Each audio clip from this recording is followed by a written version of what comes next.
राधे राधे मेरे प्यारे भाइयों बहनों माताओं व बंधुओं, संस्कार की बातें चैनल में आपका स्वागत है। बंधुओं, आज द्वादशी के दिन मैं आपको सुनाने जा रही हूँ एकादशी व्रत पारण की कथा। बंधुओं, जिसे सुनने मात्र से आपको एकादशी व्रत के पूर्ण फल की प्राप्ति होगी।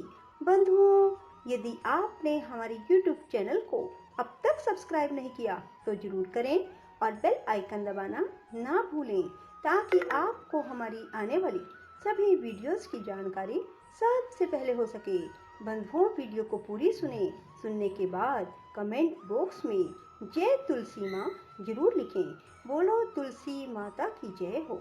हमने आपके मुख से तुलसी के पत्र और पुष्प का शुभ महात्म सुना, जो भगवान विष्णु को बहुत ही प्रिय है। अब हम आपसे तुलसी की पुण्य में कथा को सुनना चाहते हैं। व्यास जी बोले, ब्राह्मणों, पहले स्कंद पुराण में मैं जो कुछ बतला आया हूँ वही यहाँ भी कहता हूँ। शतानंद मुनि के शिष्य कठोर व्रत का पालन करने वाले थे। उन सब ने एक दिन अपने गुरु को प्रणाम करके परम पुण्य और हित की बात पूछी। शिष्यों ने कहा, नाथ, ब्रह्मवेताओं में श्रेष्ठ आपने पूर्व काल में ब्रह्मा जी के मुख से तुलसी जी के जिस कथा का श्रवण किया था उसको हम सब सुनना चाहते हैं। शतानंद जी बोले, शिष्यगण, तुलसी जी का नाम उच्चारण करने पर ही असुरों का दर्प दलन करने वाले भगवान श्री विष्णु प्रसन्न हो जाते हैं। मनुष्य के पाप नष्ट हो जाते हैं, उन्हें अक्षय पुण्य की प्राप्ति होती है, जिसके दर्शन मात्र से करोड़ों गोदान का फल प्राप्त होता है। उस तुलसी का पूजन और वंदन लोग क्यों ना करें।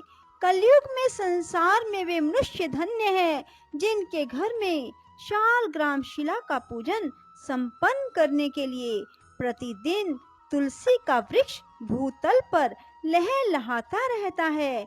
जो कलयुग में भगवान श्री केशव की पूजा के लिए पृथ्वी पर तुलसी का वृक्ष लगाते हैं, उन पर यदि यमराज अपने किंकरों सहित रुष्ट हो जाए तो भी वे उनका क्या कर सकते हैं। तुलसी, तुम अमृत से उत्पन्न हुई हो और केशव को सदा ही प्रिय हो। कल्याणी, मैं भगवान की पूजा के लिए तुम्हारे पत्तों को चुनता हूँ। तुम मेरे लिए वरदायिनी बनो। तुम्हारे श्री अंगों से उत्पन्न होने वाले पत्रों और मंजरियों द्वारा मैं सदा ही जिस प्रकार श्री हरि का पूजन कर सकूं वैसा उपाय करो। पवित्रंगी तुलसी, तुम कलिमल का नाश करने वाली हो। इस भाव के मंत्रों से जो तुलसी दलों को चुनकर उनसे भगवान वासुदेव का पूजन करता है, उसकी पूजा का करोड़ों गुना फल प्राप्त होता है। देवेश्वरी, बड़े बड़े देवता भी तुम्हारे प्रभाव का गायन करते हैं। मुनि, सिद्ध, गंधर्व, पाताल निवासी, साक्षात नागराज, शेष, संपूर्ण देवता भी तुम्हारे प्रभाव को नहीं जानते।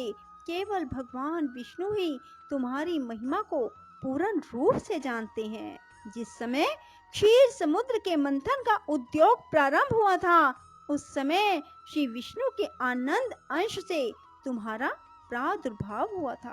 पूर्व काल में श्री हरि ने तुम्हें अपने मस्तक पर धारण किया। देवी, उस समय श्री विष्णु के शरीर का संपर्क पाकर तुम परम पवित्र हो गई। तुलसी, मैं तुम्हें प्रणाम करता हूँ।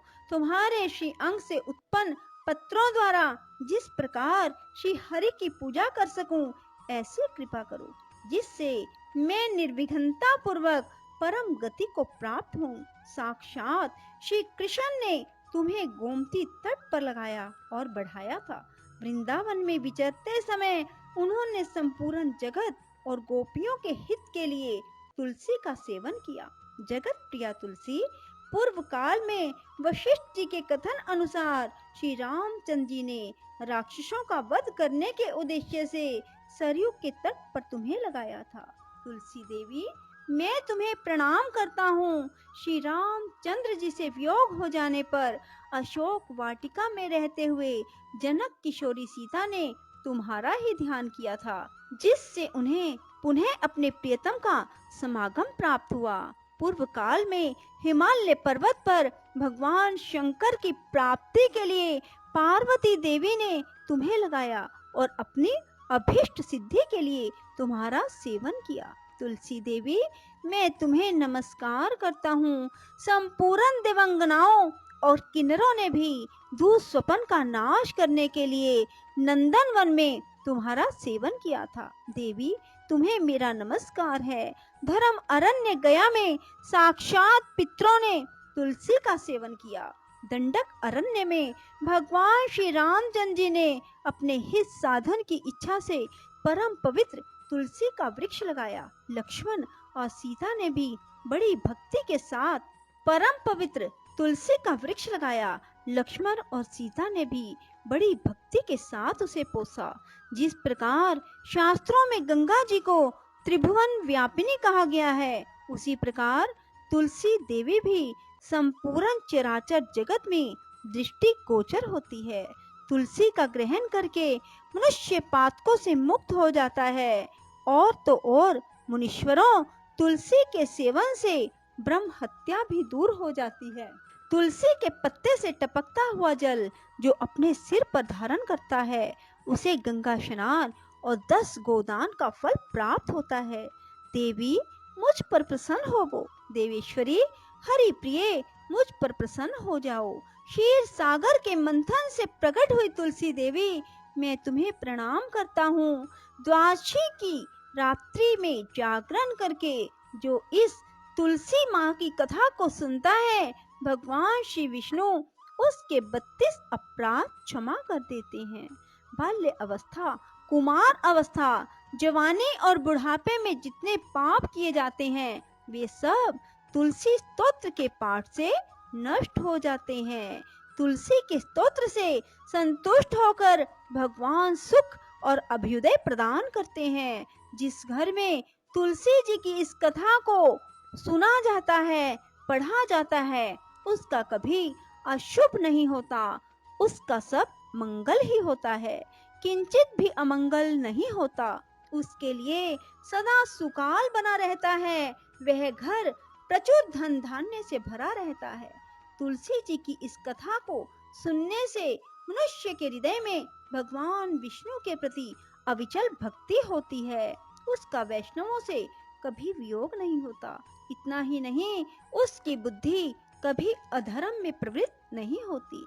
जो द्वादशी की रात्रि में जागरण करके तुलसी जी की इस कथा का पाठ करता है, उसे करोड़ों तीर्थों के सेवन का फल प्राप्त होता है। बोलो विष्णु भगवान की जय, तुलसी माता की जय। राधे राधे, जय श्री कृष्णा। बंधुओं, यदि आपको हमारी वीडियो पसंद आए तो इसे लाइक करें और शेयर भी जरूर करें। धन्यवाद।